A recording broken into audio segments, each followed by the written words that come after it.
তাইসের দলের প্লেয়ার জিসান থেকে player player nine চলছে আঘাত পেলেন।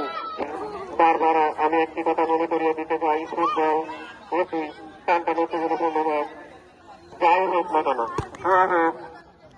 হাতে থাকবেন। তাই রেফারি ডিসিশনে চূড়ান্ত সিদ্ধান্ত রেফারির উপরে কেউ কথা বলবেন না, কারণ ফুটবলের সকল খেলায় বদলতে যারাই সেই কোনো ডিসিশন হয়তো রেফারির সাথে কথা বলে সেটা প্লেয়ার আছে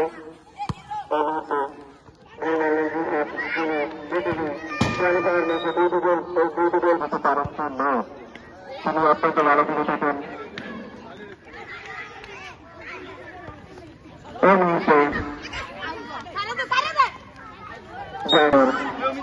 আবার হয়তো রান শট করলেন, সেই জায়গায় সুপ্রত করলেন 7 নম্বর জার্সি পরিচালনার রিহাত থেকে বলটি গেছিলেন দলীয় ক্যাপ্টেন থেকে বলটি মিস করার কারণে সে জায়গায় বলটি গেছিলেন স্যার সে দুর্দান্ত খেলোয়াড় আমাদের মনে করিয়ে দিল আসলে সেটি হচ্ছে 7 একাদশ হেরে যাওয়ার কারণে টাইগার একাদশ ফাইনাল চলে গেলেন। আজকে তা বসুন্ধরা কিংস এবং টাইগার একাদশের অনুকূলে ফাইনাল ম্যাচ অনুষ্ঠিত হয়েছে।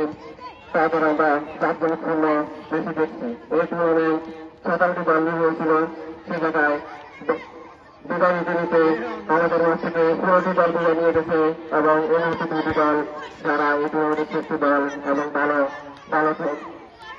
দল হিসেবে নির্বাচিত তারাই